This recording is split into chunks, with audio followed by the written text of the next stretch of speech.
Bom dia, boa tarde, boa noite, sejam bem-vindos aqui. Quem vos fala é o Wilson, diretamente do Instituto Voigt, e hoje nós vamos falar sobre o aparato digestivo, certo? Falando, primeira coisa que a gente descreve, assim, uma pergunta que o Pelais gosta de fazer. Nós vamos falar histologia, mas você sabe que histologia e anatomia é uma coisa que quando a gente estuda profundamente já está matando os dois. O Pelais, ele gosta de perguntar o seguinte: onde é que começa o tubo digestivo? Aí a resposta tem que ser lábios, certo? Pronto. Isso é coisa que o Pelais adora fazer essa perguntinha. Agora, o que acontece? Quando a gente começar a falar do aparato digestivo em histologia, a professora vai falar para vocês que vai ser a cavidade oral, certo? Então, como é que a gente descreve? Então, histologicamente, a cavidade oral, tá? Então, primeiro a gente vai ver os limites da cavidade oral. A cavidade oral vai estar dividida em duas partes. Uma parte a gente vai chamar de vestíbulo e a outra parte é a cavidade oral propriamente dita, certo? O vestíbulo vai ser o quê? Ele anterior, ele vai estar por detrás dos lábios, ou seja, logo atrás dos lábios. E ele vai estar posterior, ele vai estar por delante dos dentes. Então é naquela área que a gente coloca o dedo. A gente coloca o dedo entre, depois que passou dos lábios, né? Entre os lábios e os dentes. Esse é o vestíbulo, certo? E aí depois a gente tem a cavidade oral propriamente dita, que a gente vai ter por delante da cavidade oral propriamente dita, a gente tem os dentes. Por detrás, a gente tem o istmo das fauces, né? Lateralmente, a gente tem as mexilhas, são as bochechas.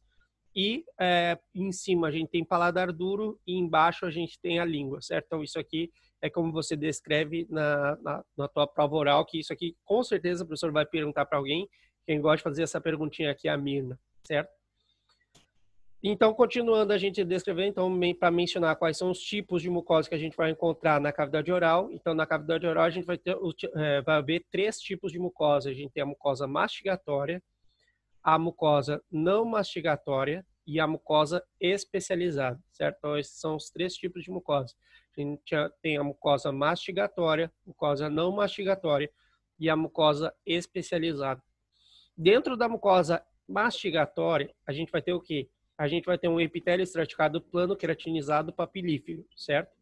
Aqui, o que a gente vai ver? Ele vai se encontrar logo por debaixo do epitélio, vai ter uma lâmina própria de tecido laxo. Isso aqui é uma coisa que acontece basicamente em todos os tecidos epiteliais. Embaixo do tecido epitelial eu tenho que ter uma lâmina própria, eu tenho que ter um tecido conectivo laxo, que é o que vai me brindar o sostém e a nutrição, certo? Para o tecido epitelial. Então isso aqui é uma coisa que vocês podem ter certeza. É um epitélio, e embaixo eu tenho lâmina própria, que é um tecido conectivo laxo, que é responsável pelo sostém e pela nutrição do epitélio, certo?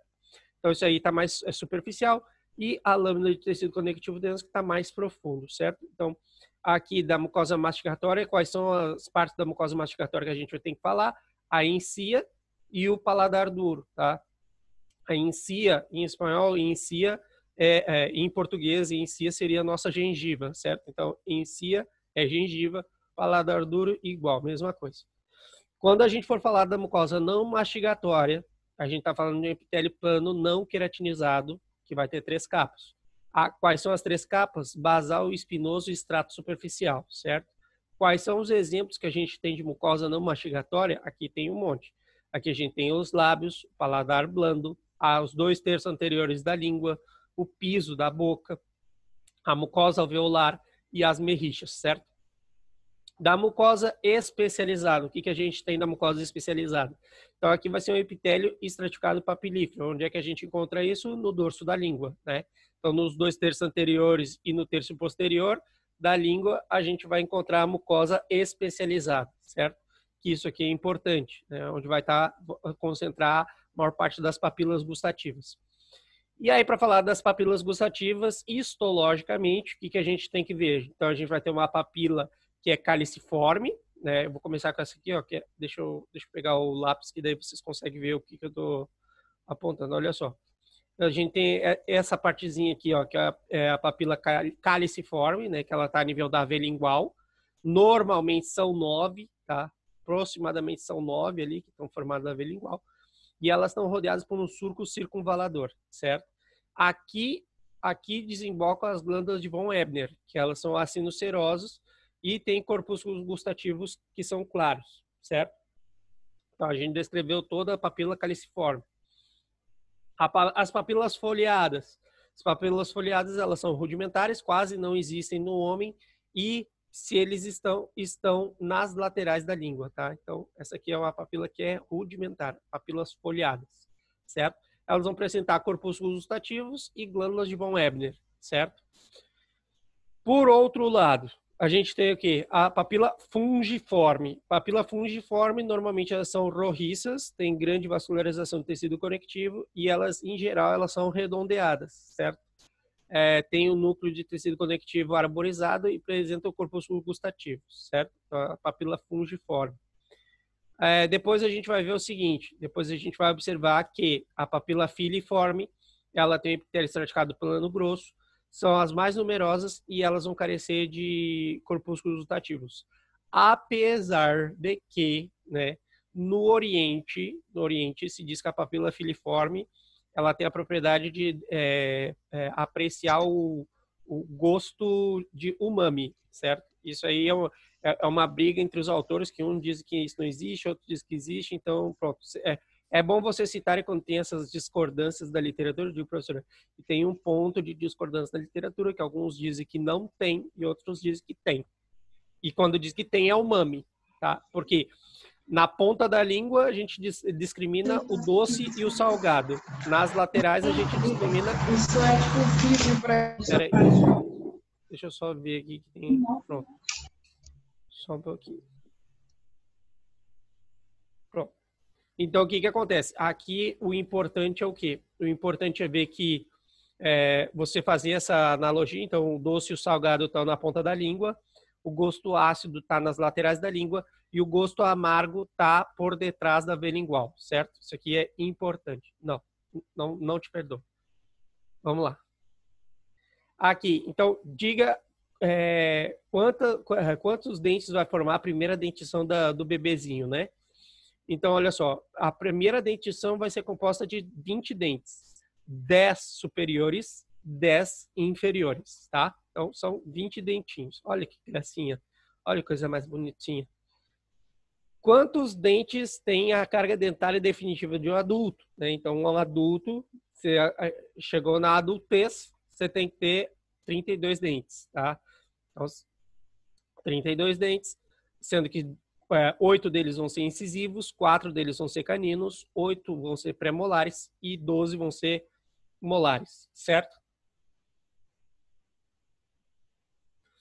Aqui, olha só, para a gente poder ver quem são os componentes do dente, tá? Então, o dente, primeiro, ele vai ter uma parte que a gente chama de esmalte, que é essa aqui, ó, essa parte branca que a gente chama de esmalte, que o esmalte ele vai ser vai ter altamente mineralizado, né? Ou seja, ele é o mais duro das 3 partes que a gente vai falar do dente. Então, o esmalte é cerca de 95% mineralizado. A dentina, que vai rodear a pulpa dentária, né? A dentina, ela é 70% mineralizada. E depois o cemento, que é essa parte assim que está aqui embaixo, ó, essa parte aqui é o cemento.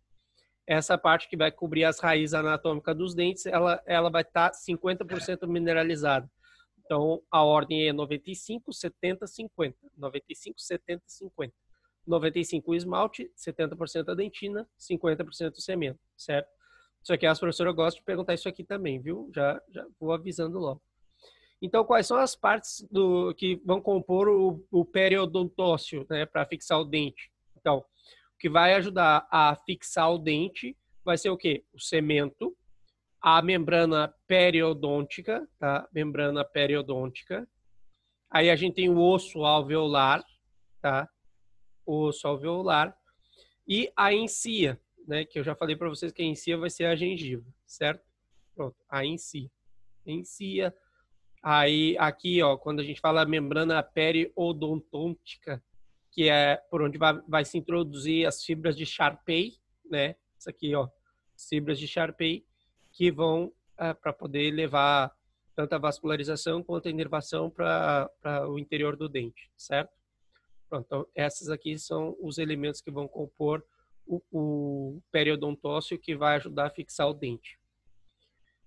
Aí agora é o seguinte, uma vez que a gente já falou dessas partes estruturais, a gente continua falando de outras partezinhas. Então a gente tem que saber como é que se divide as glândulas salivares. Então as glândulas salivares, primeiro, tem as principais e as acessórias. As principais normalmente são as grandes, aquelas que estão fora da boca, tá? Então, tipo, a parótida não tá na boca, as submaxilares também não tá, as sublinguares também não tá? Elas estão fora da boca. E enquanto que essas são as principais, que são as grandes que estão fora da boca, as acessórias são aquelas que estão dentro da boca. Quais são elas? Normalmente elas são pequenas e dentro da boca, tá? Então, eu tenho as linguais, as labiais, as junguiales, as molares e as palatinas, certo? Então, essas são as glândulas acessórias, são pequenas e estão dentro da boca. As grandes estão fora da boca, certo? Então, aqui só para vocês verem aqui, ó, já para vocês irem assimilando com anatomia, tá? Sempre assim. A gente aproveita tudo. Então, olha só, as principais glândulas que estão fora da boca, a gente tem que saber elas estão secretando o quê? Então, a glândula parótida vai ser de secreção serosa. As submandibulares, ela tem secreção de predomínio seroso. É misto, mas tem predomínio seroso. E as sublinguales é mista, mas tem predomínio mucoso. As professoras adoram fazer essa pergunta. É mista, mas ela tem predomínio com qual? E vocês têm que saber, certo? Ali no desenho embaixo, eu já estou colocando o nome dos condutos, subliminarmente, tá? Então, por exemplo, assim, ó, só para vocês saberem, em anatomia, quem é responsável por levar a secreção da glândula parótida é o conduto de Stennon. Em anatomia, o conduto que é responsável por levar as secreções da glândula submandibular é o conduto de Wharton. E na glândula sublingual, o conduto que é responsável por liberar as secreções da glândula sublingual são os condutos de Rivinus, tá? Então isso é uma coisa que vocês já têm que ir incorporando aí para quem vai render final de anatomia e para quem vai fazer as provas de anatomia ainda, vai aprendendo já coloquei isso aqui já é uma mensagenzinha subliminar para você perguntar o que o Wilson falou que era o S mesmo. Isso aqui é para vocês fazerem relação do conduto que leva o que está sendo excretado, que tem nomes específicos, né? Claro. Glândula parótida, conduto de Stennon. Glândula submandibular, conduto de Wharton. Glândula sublingual, conduto de Rivinus. Obrigada. De nada. Bom, continuando, você vê que o aparato isso é só a introdução do aparato digestivo. Então, para a gente explicar a definição do que é um adenômero, certo? Então, um adenômero é a mesma coisa que a sinus. Aí tu diz assim, tá, Wilson, mas eu não sei o que é a sinus. Não tem problema. É uma dilatação diminuta em forma de saco. Aqui, ó, se a gente for parar para ver, ó, isso aqui não parece um saco? Ó, dilatação diminuta em forma de saco. Tá aqui, ó. Então, isso aqui a gente vai chamar de quê? Adenômero, certo? Que é basicamente o quê? É a estrutura da glândula que vai aparecer com racimo de uva, com cachinho de uva. Ó, parece um cachinho de uva mesmo. Eu vou botar uma cor de uva aqui, ó. Quem nunca comeu uma uvinha? Ó, pronto. Tá? Então parece com racimos de uva, tá? Isso é um adenômero. Então adenômero é a mesma coisa que a sino é a mesma que dilatação diminuta em forma de saco. E ele vai ser a estrutura da glândula que vai aparecer com o racimo de uva. Então aqui a gente vai ver o seguinte, dentro dos condutos excretores das glândulas, o que a gente vai ter? Olha só, a gente vai ter, primeiro, a gente vai ver aqui, ó, a gente tem o conduto intercalar, que ele está intercalando o quê? Da glândula propriamente dito com outro conduto, então ele intercala, né? E aqui a gente tem epitélio cilíndrico simples cúbico, epitélio simples cúbico. A luz do conduto, né? Quando a gente estiver na luz do conduto, ele vai ser um epitélio cilíndrico simples com invaginações e evaginações basales. Tá aqui, ó, invaginações e evaginações basales. Legal, bacana. Aqui o que a gente tem, ó? Se a gente for olhar aqui, ó, nos interlobulixares, que é quando a gente está entrando em lobulixos, né? Então, entre os lobulixos, a gente tem um epitélio cilíndrico estratificado ou pode ter epitélio pseudoestratificado, certo? Pode ser estratificado o pseudoestratificado, certo? Pronto. Aqui, bem importante, certo? Aqui, como vocês podem ver aqui, ó, tem células mioepiteliais, que eu já tinha falado para vocês lá dos epitélios de revestimento, né? A célula mioepitelial, a função dela é o quê? Contrair para poder verter o conteúdo da luz para o conduto, certo? Então, ele dá uma apertadinha aqui e começa a sair o conteúdo, certo? Quando é necessário, quando se faz necessário. Para a gente explicar a definição do que é uma cialona, certo? Então, cialona vai ser a unidade mínima de secreção de uma glândula. Então, é a mínima unidade de secreção de uma glândula, que vai estar composta por 3 elementos principais. Então, uma cialona ela é composta por um adenômero, né? Que tem essa forma de cabeça aí, vocês estão vendo? Tem a forma de cabeça. Deixa eu marcar aqui. A gente tem isso aqui, ó, isso aqui é o adenômero.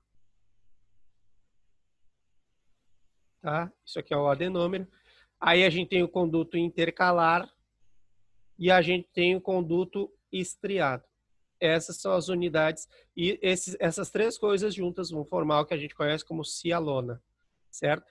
Que é a mínima unidade de secreção da glândula, certo? Essas coisas de mínima unidade morfuncional, vocês abram o olho porque isso aí são coisas que se perguntam, porque isso aí é básico, é pilar, certo? Então, ó, aqui ainda eu tenho que fazer uma correção, que aqui está cialona ainda, aqui já seria saliva. Vamos lá. Então, quando a gente olha as principais características da saliva, isso é uma coisa que a professora também gosta de perguntar. Então, qual é o conceito? É um líquido incolor, que tem uma consistência acinosa e mucosa. A saliva vai ser uma solução que vai ter proteínas, glucoproteínas, glúcidos, eletrólitos, como sódio, potássio, cloro, bicarbonato. Vai ter imunoglobulina também, vai ter IgA, vai ter água e vai ter sais minerais, certo? A função básica da saliva, o que é? Atuam sobre o almidom, ou seja, a digestão. Atuar diretamente na digestão. Você já sabe que a gente tem uma enzima que se chama pitialina ou alfa-amilase salival ou amilase salival, que é responsável por atacar os enlaces alfa-1,4 na boca, né? Então, eu sei que isso aí vocês já sabem. A saliva é importante também porque ela vai lubrificar o alimento, né? Para ajudar na deglutição, ou seja, para fazer com que o bolo alimentar passe tranquilamente pelo tubo digestivo. E também é uma barreira contra invasores, que a gente já tinha falado que é uma solução que ela é composta por imunoglobulinas e IgA, então vamos dizer, forma parte da linha de defesa do organismo, tá? E ela tem uma função protetora dos dentes. E aqui eu quero fazer só um parênteses, porque o que acontece? Por isso que é tão importante, por isso que, assim, tem várias coisas que a gente pode falar da saliva, né? Mas isso é comprovado cientificamente que a pessoa que, quanto mais ela beija, mais protegida ela tá, certo? Quanto mais beijo a pessoa dá, mais protegida ela tá, porque ela tá trocando saliva, né? Ela tá estimulando a produção de saliva, ela tá... Então, isso aí é uma coisa que é importante. E aí começam os comentários. Oh, meu Deus, tadinha Isis, está com 0 proteção. Ai, tô totalmente indefesa. Ai, só vocês mesmo. Tá totalmente indefesa. Foi ótimo essa, Laura. Deixa eu ver, vamos ver. Os comentários são os melhores de vocês. Estou no caixão. Ai, as vítimas. Pedro, as vítimas.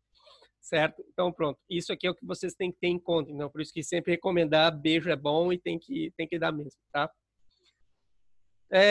Pronto. Agora sim. Agora o bicho pega, porque aqui é a parte que são as partes que são bastante cobradas em mesa oral, mesa escrita, intergaláctico, parcial e tudo mais. Olha só.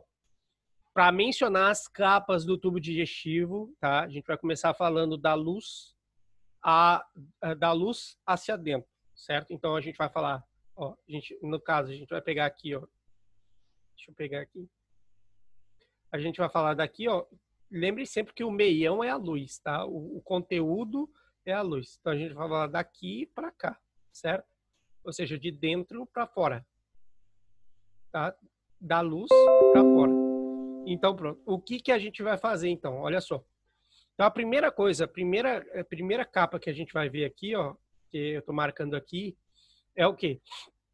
é a lâmina epitelial, né? Onde essa lâmina epitelial, você já sabe que ela, se a gente estiver falando do tubo digestivo, normalmente a função dela é absorver e secretar substâncias. Ela, em seguida, vai ter uma lâmina própria, um córeo, né? E logo em seguida ela tem uma lâmina muscular da mucosa, certo? Aí, embaixo da mucosa, a gente tem o quê? Submucosa, porque sub embaixo de. Então, o que a gente tem embaixo da mucosa? Submucosa.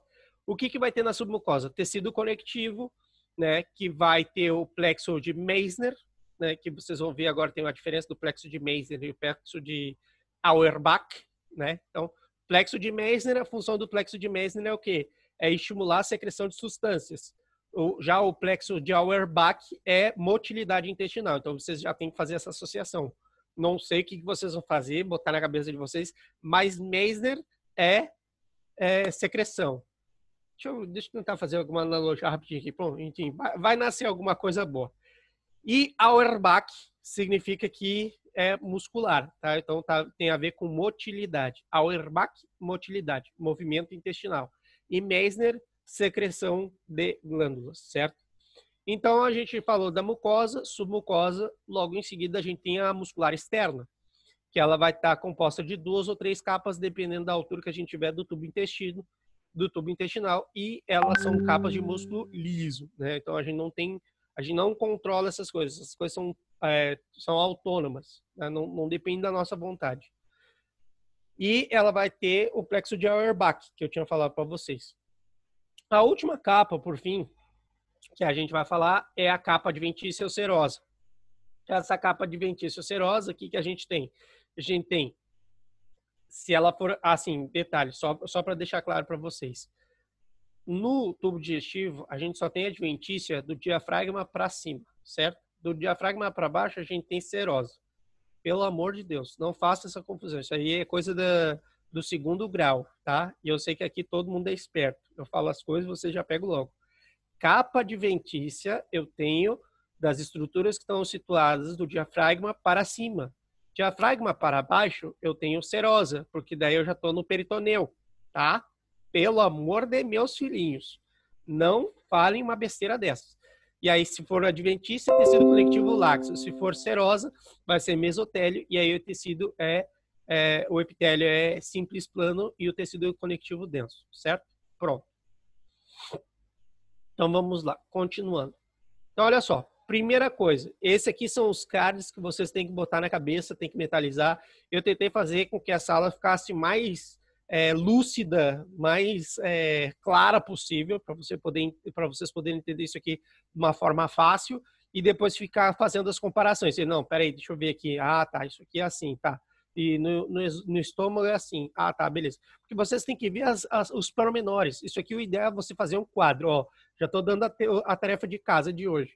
Faz um quadro, coloca essas características histológicas do tubo digestivo e diz, esse aqui tem isso, esse aqui não tem, esse aqui é assim. Então, tá aqui, ó, eu já coloquei os itens que vocês têm que colocar na tabela, tá? Faz a tabela bem colorida, faz o desenho, bota lá. Inclusive, falando em desenho, quero dar parabéns para a Lara mais uma vez. Toda vez eu digo, ó, faz tarefa, a Lara vai lá e faz. Parabéns, eu vi, ficou lindo o teu intestino, o teu cólon. Teu cólon ficou maravilhoso, Laura. Muito bonito mesmo. Eu acho que eu não desenharia daquele jeito. Ficou muito bom mesmo. Parabéns. Tem que dar parabéns. Quando a pessoa merece, é parabéns mesmo. E aí a gente vê, né? A gente começa a ver a diferença. Você não viu a diferença, Laura, de agora, que depois você começou a usar o método Picasso, a tua vida não tá sendo mais fácil agora?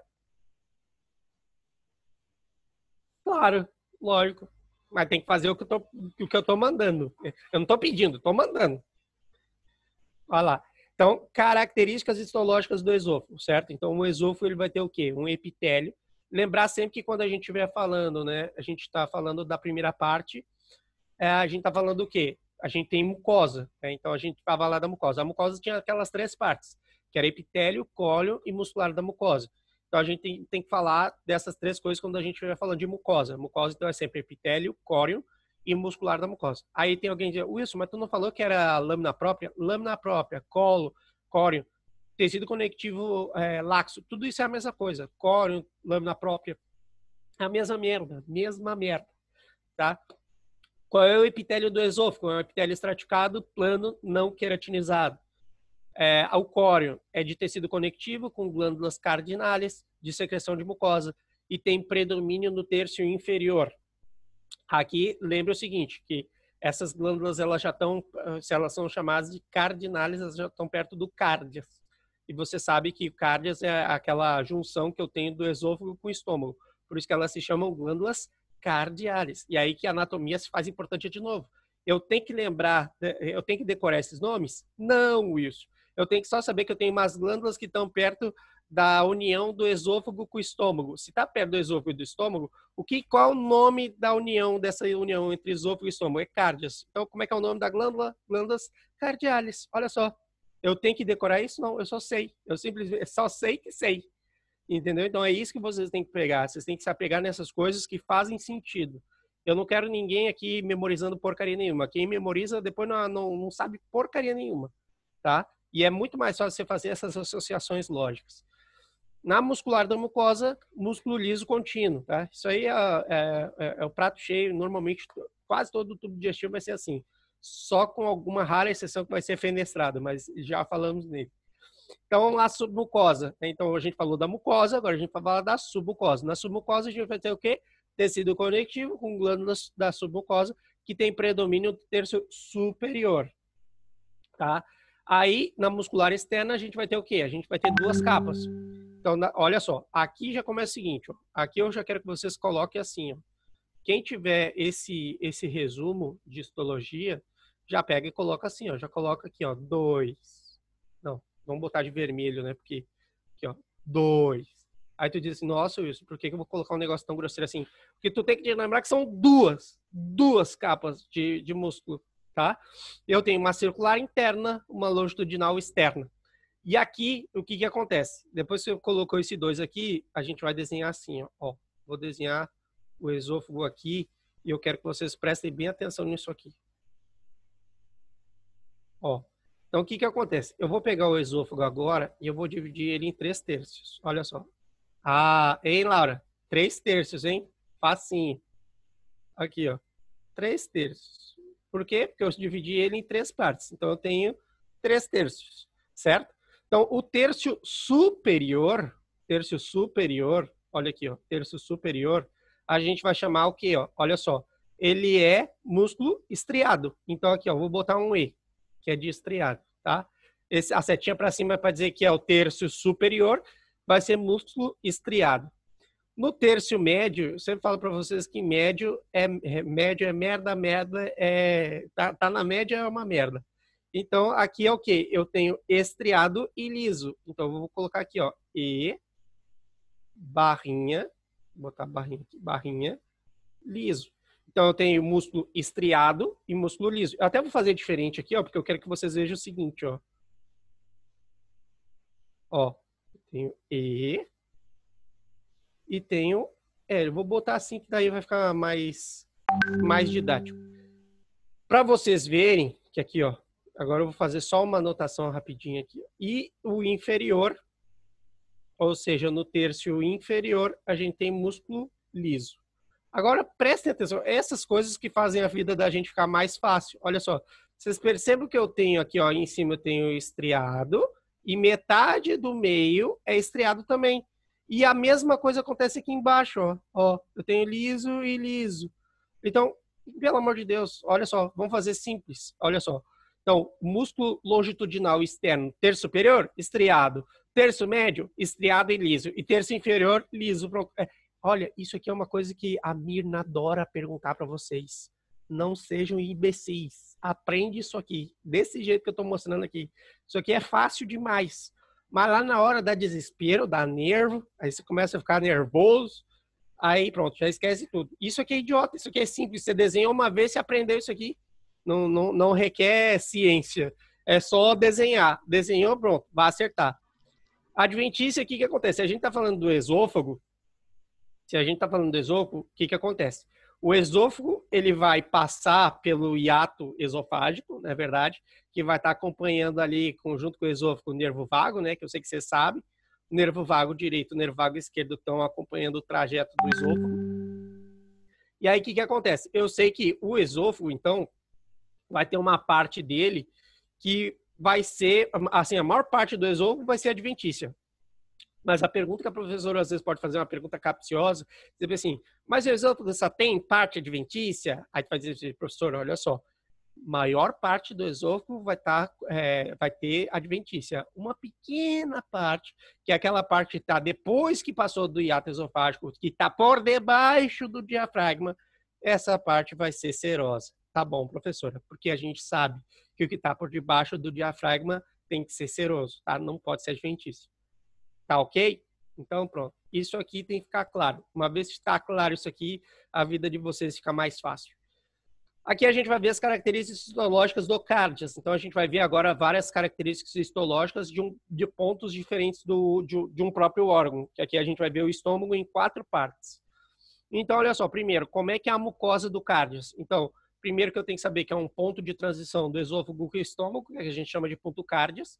Aqui, eu já falei para vocês e vou repetir, se a professora perguntar qual é a importância anatomopatológica dessas zonas de transição do intestino, professora, aqui é o lugar preferido da aparição de cânceres, porque como as células elas passam por um câmbio abrupto de epitélio, aí eu tenho a probabilidade de ter algum tipo de desenvolver câncer, tá?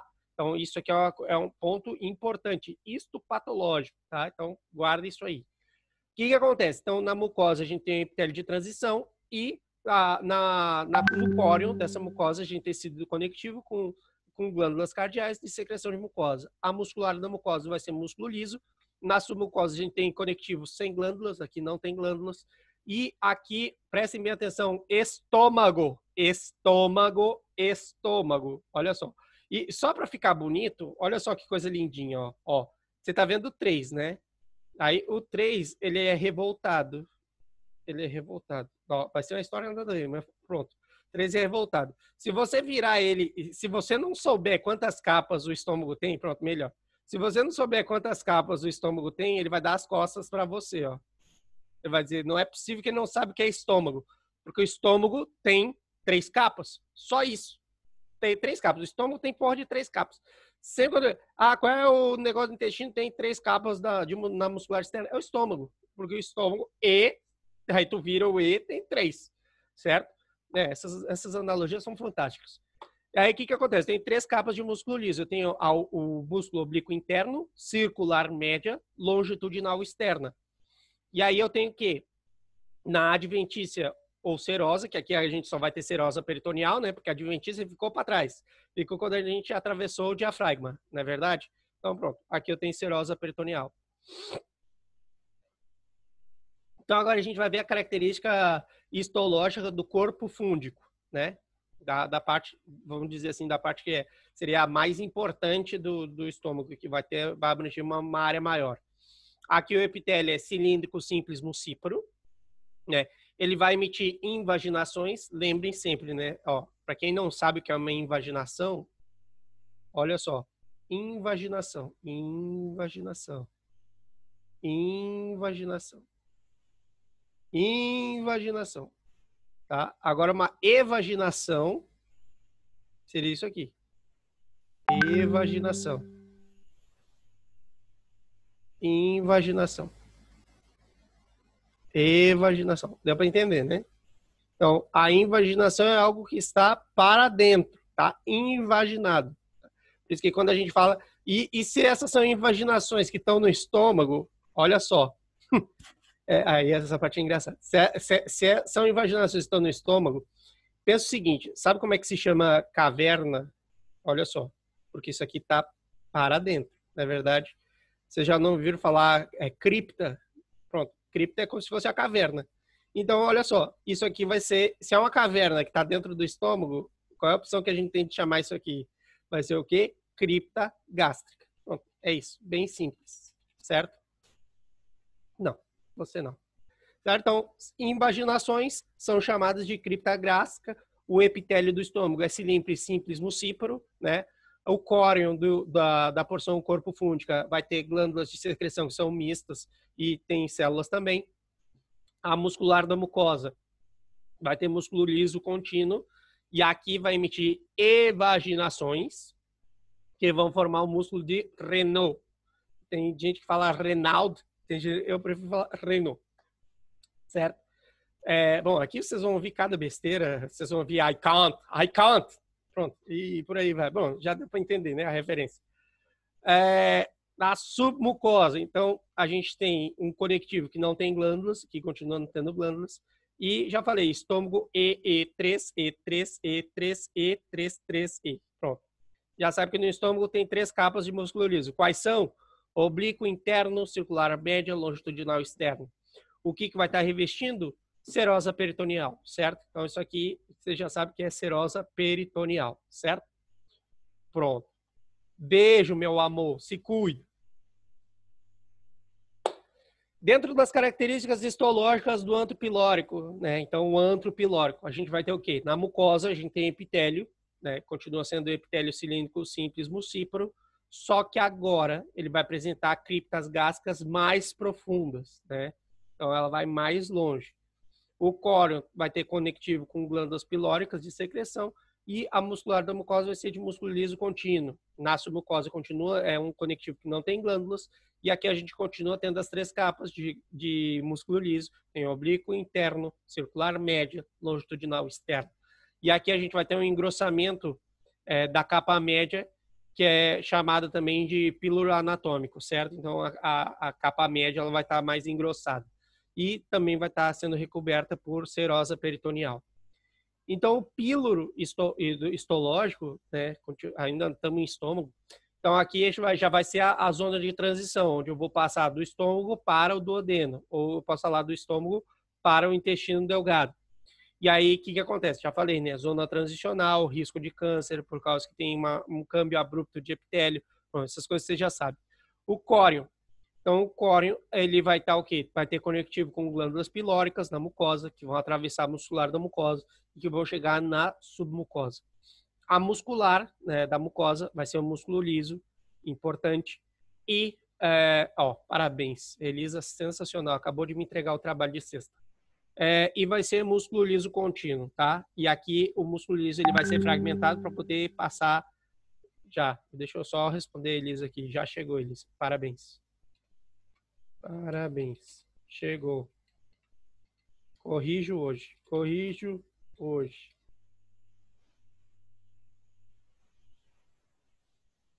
Pronto. Então, o que acontece? Então, a gente tem aqui na submucosa, a gente tem um conectivo com glândulas que passam o píloro histológico. A muscular externa vai ter 3 capas. A gente está no estômago ainda, estômago E3, 3E, e então vai ter 3 capas. Então, a capa é oblíqua interna, circular média, longitudinal externa. E a adventício serosa, que vai fazer parte da serosa peritoneal. Então, aqui dentro das características histológicas do duodeno, o que a gente tem? Então, dentro das características, a gente tem um epitélio, que é cilíndrico simples com chapa estriada. Prestem bem atenção, que isso aqui é importante, tá? O duodeno, ele é muito importante. Talvez aqui mereça levar as 3 estrelinhas. Cadê as estrelinhas aqui, ó? Vou botar aqui 3 estrelinhas, com certeza, ó. Estou botando 3 estrelinhas aqui, porque é um tema muito cobrado. De todas as partes aqui do intestino que a gente está vendo, uma das coisas que vão mais cobrar de vocês é o duodeno, porque ele é crucial, vital, importante, tá? Então, o que acontece? No duodeno, a importância dele é o quê? Que ele é cilíndrico, simples, com chapa estriada, o epitélio dele. Ele vai ter com células caliciformes, ele vai apresentar evaginações, que são as vejosidades, e invaginações são chamadas de glândulas, criptas de Lieberkühn, tá? Lieberkühn. Você tem que aprender esses nomezinhos assim, Lieberkühn. Então, ele vai ter, então, é um epitélio cilíndrico simples com chapa estriada com células caliciformes. Ele vai ter vejosidades, como evaginações, e invaginações vai apresentar as criptas de Lieberkühn. Essas criptas, depois vocês vão entender que é o lugar onde está assentada as células que são secretoras de substâncias, tá? Isso eu vou falar mais na frente, quando eu terminar de falar toda essa parte da característica histológica, eu começo a entrar só na parte de onde eu vou abordar a cripta. E aí vocês vão ver que na cripta, quando a gente dá um zoom nelas, a gente vê as células que participam dessa função de secretar substâncias, de absorção de substâncias. O córeo, então, ele vai apresentar glândulas de Lieberkühn e linfócitos de forma difusa. A muscular da mucosa vai apresentar duas capas de músculo liso, vai apresentar uma circular interna e uma longitudinal externa, tá? Que aqui vai formar o músculo de Burke, tá? Das evaginações. A submucosa, ela vai apresentar uma glândula que é extremamente importante. Pode escrever aí 10 vezes. Isso vai cair na prova de alguém vai se lascar por causa disso, e tu vai dizer assim, o Wilson falou que alguém ia se lascar por causa disso aqui.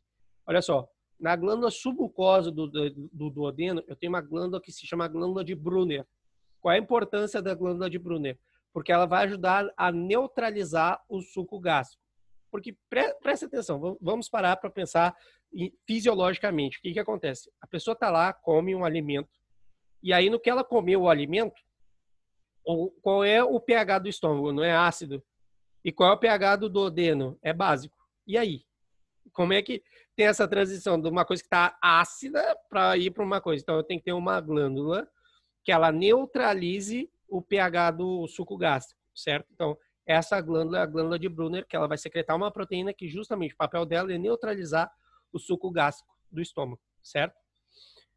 Quantas capas a gente tem no duodeno? Já viu aqui, ó, que a gente já não tem 3, a gente tem 2. 2 capas a gente tem, ó.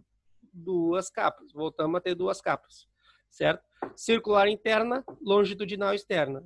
Circular interna, longitudinal externa. O que vai estar recobrindo? Por serosa peritoneal, certo? Muito bem, serosa peritoneal. Dentro das características histológicas, então a gente falou do duodeno, agora vai para o jejuno. Do jejuno, é cilíndrico simples com chapa estriada. Vocês percebem que a gente continua com chapa estriada. Depois vou mostrar uma imagem para vocês, porque que se fala chapa estriada, para vocês poderem ter uma ideia. Acho que eu já mostrei para o pessoal que está há mais tempo, eu já mostrei. Então, o que acontece? Ele continua sendo um epitélio cilíndrico com chapa estriada, só que aqui a gente vai ter plegs na mucosa e submucosa, que a gente vai chamar de plegs de Kerning, tá? O córeo, ele vai apresentar glândulas de Lieberkühn e linfócitos de forma difusa. Aqui eu continuo tendo 2 capas de músculo liso, uma circular interna, uma longitudinal externa, que ela vai emitir invaginações, que vai ser o músculo de Burke. E na submucosa não tem glândula. Aqui no jejum eu não tenho glândula. Na muscular externa tem o músculo liso de 2 capas, circular interna, longitudinal externa. O que vai estar recobrindo ele vai ser o quê? Vai ter uma serosa peritoneal. Aí quando a gente for falar das características histológicas do íleon, que você sabe que o intestino delgado é composto por duodeno, jejuno e íleon. O íleon, ele na mucosa dele está formado por um epitélio que tem cilíndrico simples com chapa estriada. Ele apresenta setores que não têm vejosidades, que são chamados de domos, e aqui ele vai apresentar uma célula M, tá? Essa célula M é bem importante, que tem em alguns livros coloca ela uma célula apresentadora de antígeno, essa célula M. O córeo, ele vai apresentar glândulas de Lieberkühn, placas de Pleia, tá? Que são acúmulos linfáticos que estão localizados na carante mesentérica. E na muscular da mucosa a gente vai ter 2 capas, músculo liso, circular interna, longitudinal externa, que ela emite evaginações e que vão formar o músculo de Burke.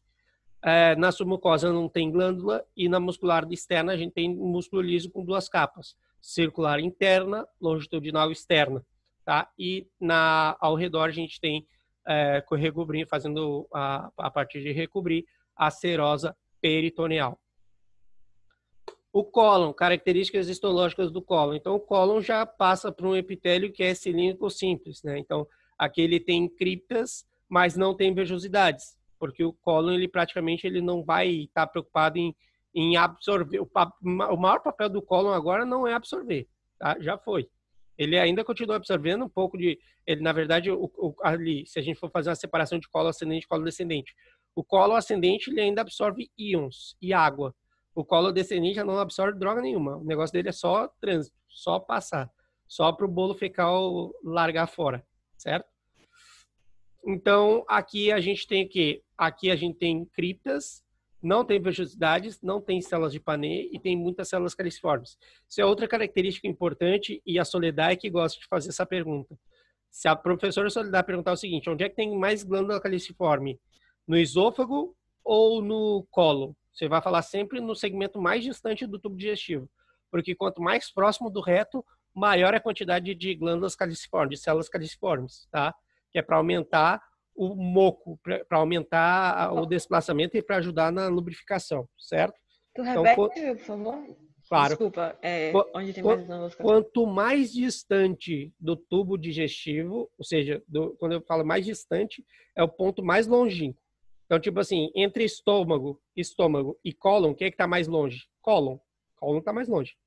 Então, você sempre vai escolher a estrutura que está mais longe. Ou seja, professor, quanto mais longe do tubo digestivo tiver, maior é o número de glândulas caliciformes. Por exemplo, se eu pegar para você intestino delgado, intestino grosso, quem é que tem mais glândula caliciforme? Intestino grosso. Se eu perguntar para você, quem é que tem mais glândula caliciforme? Colo ascendente ou colo descendente? Colo descendente, que está mais longe. Sempre assim. Quem é que tem mais glândula caliciforme? O colo transverso ou o colo sigmoide? Colo sigmoide. Por quê? Porque ele é o ponto mais longínquo. Sempre assim. A analogia é sempre essa. E aí, o que acontece? Na histologia do cólon, então, a gente vê o córeo, ele vai apresentar glândulas Lieberkühn e com muitos linfócitos em forma difusa, enquanto que a muscular da mucosa vai ter músculo liso contínuo. Na submucosa não tem glândula e na muscular externa eu vou ter músculo liso de 2 capas, circular interna, longitudinal externa. Nessa capa da longitudinal externa, ela vai estar fragmentada de 2 a 3 hastes longitudinais por causa das tênias, né? Que as tênias são aquelas formações que vão acabar gerando as áustreas, que esse lugarzinho, as áustreas, aí tem isso aí eu só vou poder ensinar presencialmente, é uma pena. Porque eu vou falar aqui, vai ficar meio confuso, então eu vou deixar assim, mas isso aqui depois, em algum momento, quando vocês estiverem presente, que agora agora é rápido. A gente amanhã a gente já tem uma aula presencial, né? Amanhã a gente já está marcada a aula presencial que a gente vai fazer de prática 1. Então é isso que eu quero dizer para vocês. Amanhã mesmo, já comento alguma coisa sobre isso aqui. Recobrindo, ou seja, a gente vai ter a serosa peritoneal, certo? Isso aqui do colo. E aqui, como eu tinha falado para vocês, uma vez que a gente entendeu o que é cripta, o que é evaginação, o que é invaginação, a gente vai falar da cripta gástrica. Quais são as células que a gente encontra no epitélio gástrico, que eles vão estar focados na cripta gástrica, evidentemente. Então, a gente tem células da mucosa de superfície, a gente tem, de verdinho aqui, ó, a gente tem essas células parietais, a gente tem as células do queixo da mucosa, a gente tem células enterocromafines, a gente tem células principais, a gente tem células delta e assim, a gente tem células Re, certo? Cada uma delas vai secretar uma substância diferente, que é o que a gente vai ver agora. Então, por exemplo, assim, as células parietais, elas vão secretar ácido clorídrico e fator intrínseco. Aí você diz assim, para que o ácido clorídrico eu entendo para que é, mas eu não sei o que é fator intrínseco isso. Olha só, fator intrínseco é uma substância que ela vai fazer com que ajude a absorver vitamina B12. Aí tu diz, tá, tô entendendo, agora estou mais ou menos entendendo. E para que é importante a vitamina B12? A vitamina B12 é um substrato indispensável, condição sine qua non, para que eu possa produzir o quê? Glóbulo vermelho. Se eu não tenho fator intrínseco, eu vou ter problemas para poder produzir glóbulo vermelho, pelo menos de forma eficiente, e eu vou formar glóbulo vermelho, mas eles vão estar todos alterados, e aí isso aqui gera uma anemia. Se a pessoa tem, olha só, um problema de estômago, acaba produzindo um problema hematológico, por causa que a pessoa, por exemplo, assim, ela não está conseguindo absorver vitamina B12. Isso é por quê? Porque a pessoa está com uma úlcera gástrica que danificou as células parietais e ela não está secretando fator intrínseco na quantidade que ela deveria e não está absorvendo a vitamina B12. No que ela não consegue absorver a vitamina B12, a pessoa acaba tendo um tipo de anemia específico, que eu vou explicar agora, que é a anemia de Addison-Biermer, ou seja, que é uma anemia megaloblástica. O que é isso? O glóbulo vermelho simplesmente ele fica tão desfigurado que ele fica com o tamanho aumentado dele, o tamanho dele fica aumentado. Isso só por não ter vitamina B12, tá? E aí a gente tem células enterocromafines. Células enterocromafines, elas vão liberar a histamina, as células principais vão liberar o pepsinógeno, tá? Que o pepsinógeno, quando ele entra em contato com ácido clorídrico, vai formar a pepsina, aí a pepsina vai atuar, né, nas proteínas da carne, né, principalmente. As células delta vão liberar somatostatina e as células G vão liberar gastrina, certo?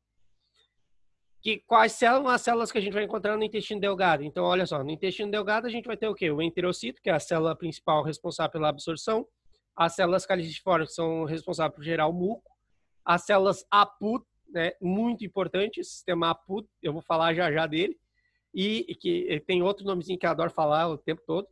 As células regeneratrizes, que essas aqui podem ser chamadas de células totipotenciais, pluripotenciais, que ela tem capacidade de se transformar em dependência da necessidade. Por exemplo, se morreu o enterocito, ela vai lá e se diferencia em enterocito. Morreu uma célula caliciforme, vai lá se transforma em célula caliciforme.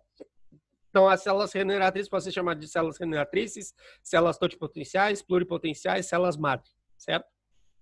Quer dizer que elas estão lá na base da cripta. E as células de Pannet, praticamente está onde? Está lá no fundo da cripta. No fundo da cripta eu tenho célula de Pannet. Célula de Pannet tem função de defesa, tá? Já digo logo, função de defesa. Então, olha só, qual é a função de cada uma dessas células? Então, o enterocito no intestino delgado, absorção e tem enzimas digestivas. As células caliciformes secretam mucos.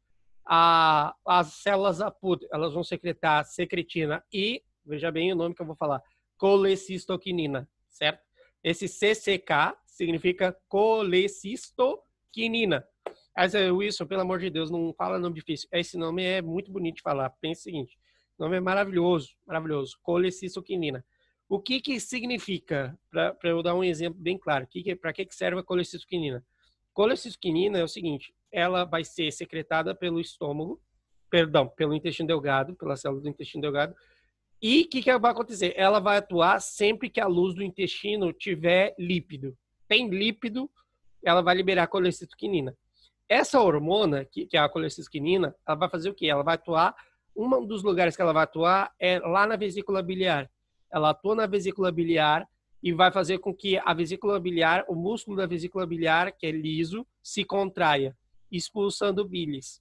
Uma vez que expulsa a bilis é incorporada no tubo digestivo e vai ajudar a emulsificar a gordura. Então, o estímulo que eu tenho para poder liberar a colecistoquinina é a presença de lípido na luz do intestino, certo?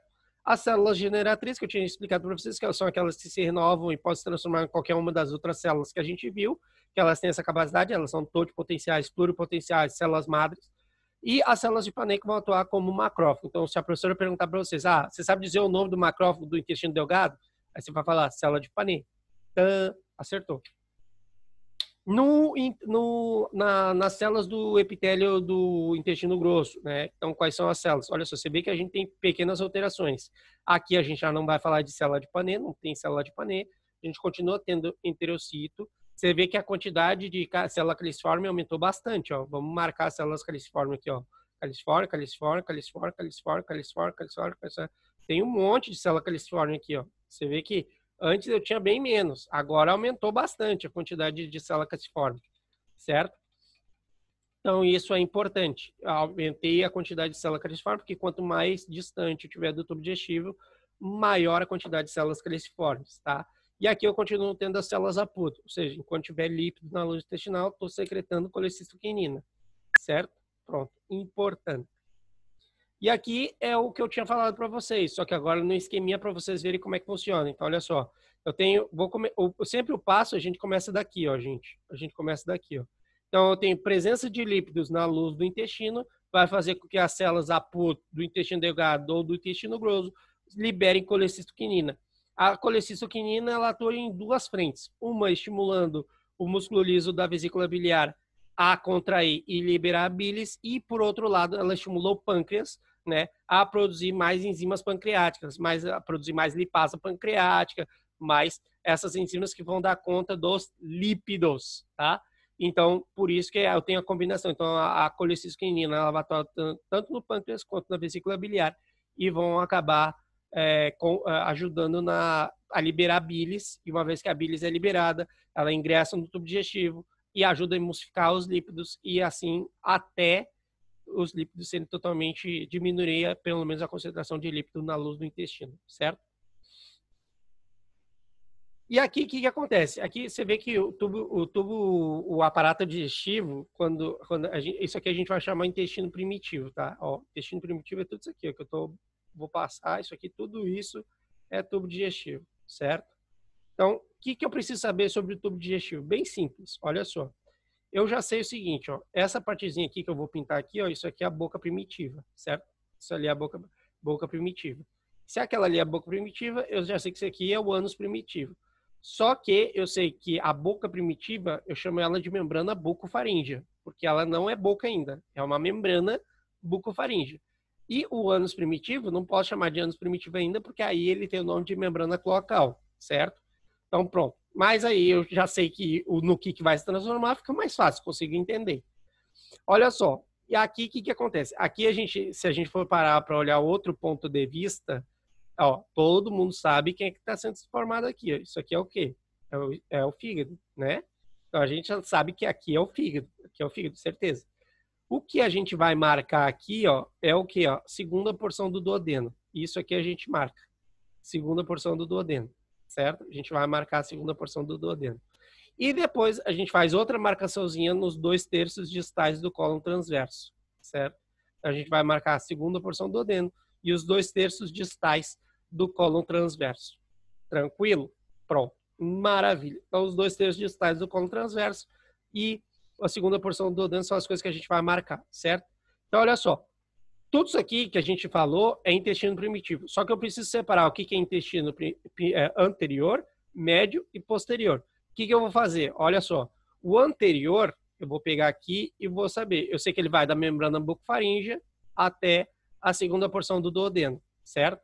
Aí tu diz assim, Wilson, tá, tô mais ou menos entendendo. Então vamos ver se vocês entenderam mesmo.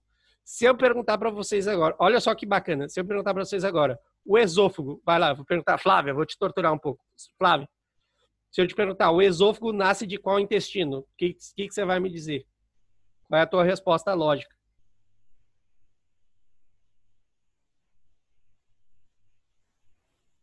Flávia? Desculpa, dá argumento, pera. Pergunta de novo. Eu quero saber o seguinte, o esôfago, ele vai ser formado de qual intestino? O esôfago? Uhum. Do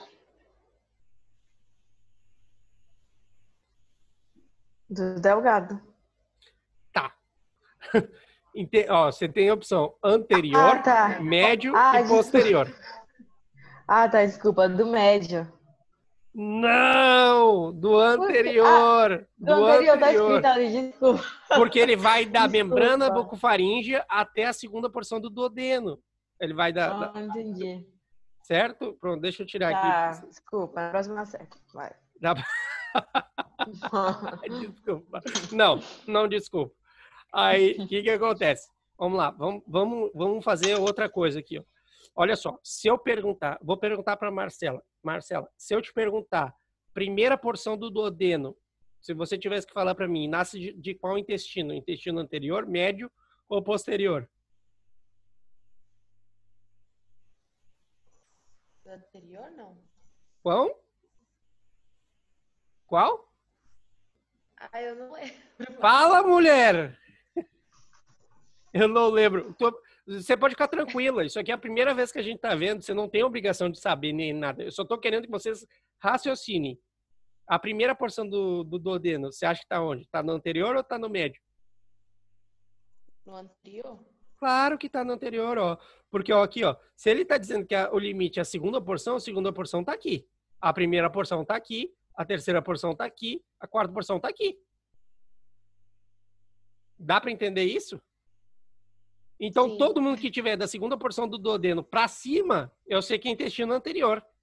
Então, eu sei que o esôfago é... Se eu perguntar o estômago vai nascer aonde? No intestino anterior ou médio? Então, anterior ou médio, estômago? Estômago está antes ou depois do duodeno? Pergunto. Médio. Quem falou médio? Fala. Foi eu e ainda não.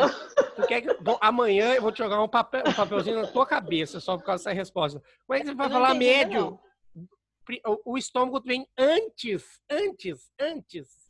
Ó, essa bolsinha aqui que você tá vendo aqui, isso aqui é o estômago primitivo, ó. Isso aqui, ó. Antes. Então, peraí, de novo. Então, o esôfago... Não, peraí. Tudo que tiver antes da segunda porção do duodeno vai nascer no intestino anterior. Se eu perguntar, cavidade oral nasce aonde? De qual intestino? Anterior. Claro. O esôfago nasce da onde? Anterior. Claro. O estômago nasce da onde? Anterior. Primeira porção do duodeno nasce da onde? Anterior. Claro. É isso.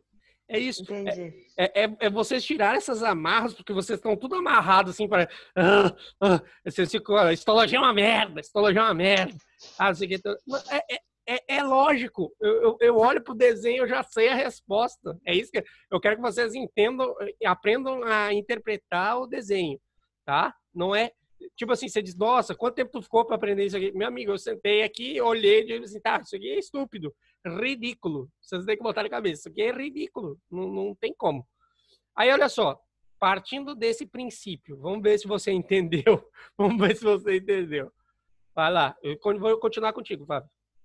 Se eu te perguntar agora, terceira porção do duodeno, nasce da onde?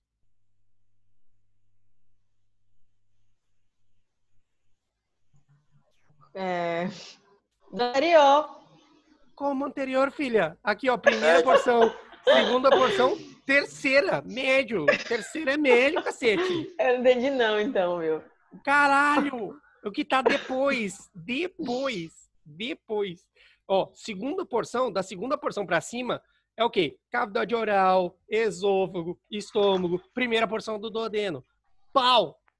O que tem depois? Segunda porção do duodeno já é o limite. Então, o quê? Terceira porção do duodeno, quarta porção do duodeno. Qual é a estrutura que vem depois do duodeno, Flávia? Qual é a porção? Hoje eu vou pegar no teu pé, não adianta. Você não falou que queria passar? Não, porque você conversou pra mim e você disse, eu preciso passar, Wilson, minha vida depende disso. Hã? Eu preciso. Então, pronto. Então, eu disse pra você, eu prometi que ia te apertar. Bora. Intestino delgado. Como é que é o nome? Não, peraí. Qual é o nome do intestino delgado? O que tu conhece do intestino delgado? Como que é o nome do intestino delgado? O quê? Não, quem compõe? Quem compõe? O duodeno, jejuno e ilho. Agora eu te pergunto, depois do duodeno vem quem? O jejuno. Depois do jejuno vem quem? Ilho. Acertou. Aí agora eu te pergunto o seguinte, depois do jejuno vem quem? Ilho. Porra, e depois do ilho vem quem?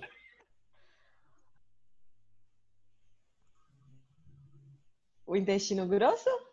Qual parte do intestino grosso? Muita calma nessa hora, porque aqui, ó, o limite que a gente tem aqui embaixo, o que eu quero que tu veja é o quê, ó?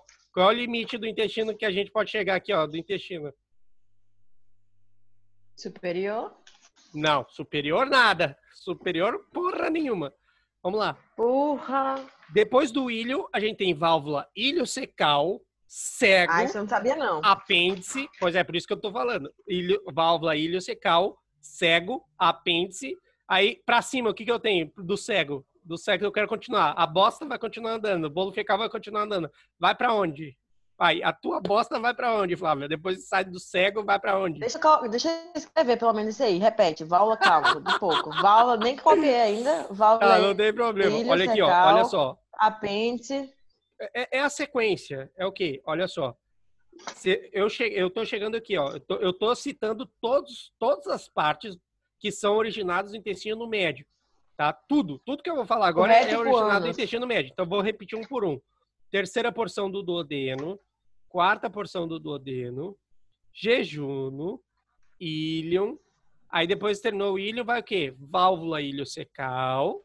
Aí, depois válvula iliocecal, vou falar cego. Aí, depois que eu falei cego, apêndice. Aí, depois que eu falei cego, apêndice. Hã? Não, vai falar nada. Aí depois que eu falei, depois que eu passei cego apêndice, a próxima coisa é o quê? Cólon ascendente. Cólon ascendente. Cólon ascendente continua nascendo no intestino médio. Aí depois eu tenho que, olha só, eu tô vendo ali, ó, se você parar para ver ali, a gente tem cólon transverso, os 2/3 distais do cólon transverso. Então eu vou falar que o terço proximal do cólon transverso é a última estrutura que vai ser originada pelo intestino médio. Porque depois que eu passei do terço proximal do cólon transverso, eu vou ter o quê? Os 2/3 distais. Isso aí já vai a parte do intestino posterior. 2/3 distais do cólon transverso é intestino posterior.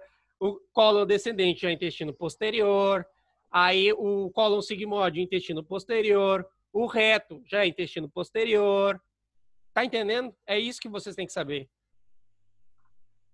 Então, aí, assim fica muito mais fácil de poder fazer qualquer coisa. Isso aqui é uma coisa que a professora ela vai citar para vocês, ó, esse órgão nasce aonde? Esse órgão nasce aonde? Esse órgão nasce aonde? Ou ela vai pedir para vocês falarem da onde, quais são os limites. Então, vamos lá.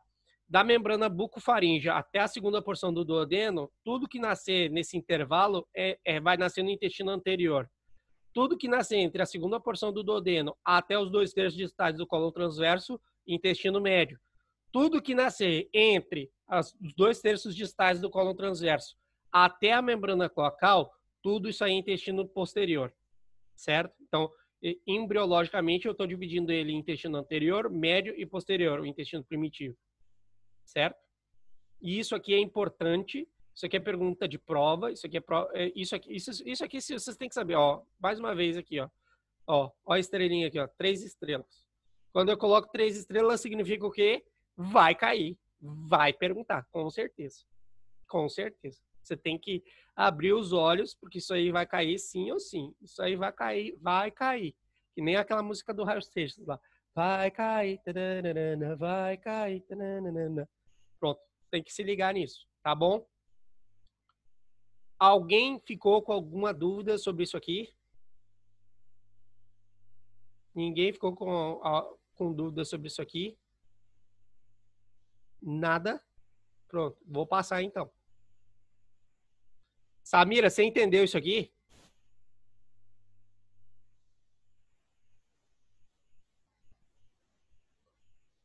Ô, Mentecapta. Deixa eu ver. Entendeu? Tá, então liga o microfone que eu vou te perguntar aí. Vou te perguntar uns quatro órgãos. Eu quero saber se você vai falar eles na tora. Pode. Posso perguntar? Posso perguntar? Pode. Vamos lá. Primeira porção do duodeno. Nasce aonde? Intestino anterior. Cólon sigmoide. Intestino posterior. Estômago. Intestino anterior. Cólon ascendente. Médio. Excelente. Maravilhoso. Nota 10.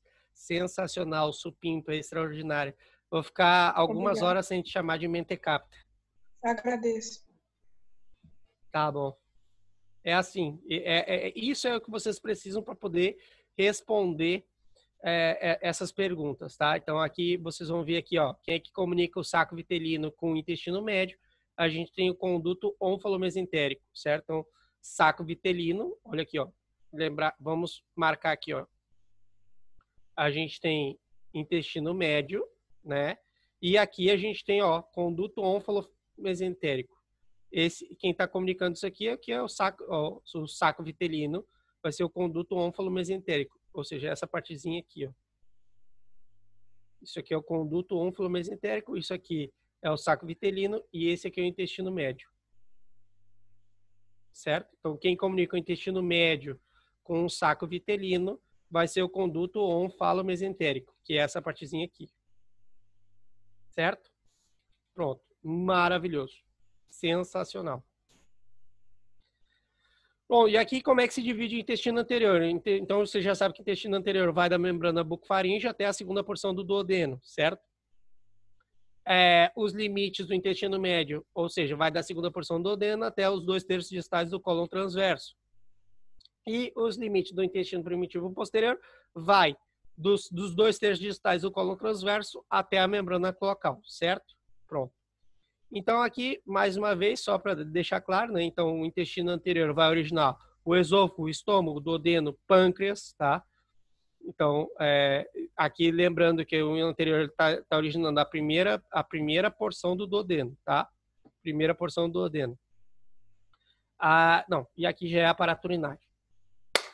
Amados, chega de histologia, tá? Depois, quando der umas 16 horas e 14 e 15 minutos, a gente vai começar sistema nervoso. Tá bom? Tá bom. Tá bom? Obrigada. Obrigada. Samira, você tá desanimada aqui. Nossa, Samira. O que foi? Que voz de desânimo é essa, mulher? Só tô cansada. Tá cansadinha? Vida que segue. Não, não tô gostando, não tô gostando. Não tô gostando disso aí. Eu percebo na hora a voz de vocês. Tá, 16 horas. Animação, Samis. Pra te Hã? dar. Tô É o falando quê? animação, Samis. É, não, eu Melhores. já fiquei preocupado. Tá? Acho que a gente vai ter que fazer uma pré-festa junina aqui, só pra gente ver se vai dar. Tem que dar uns abraços. É, Tá bom? Pronto. Até daqui a pouco. um Tchau. esquenta. Cheiro. Tchau, beijo.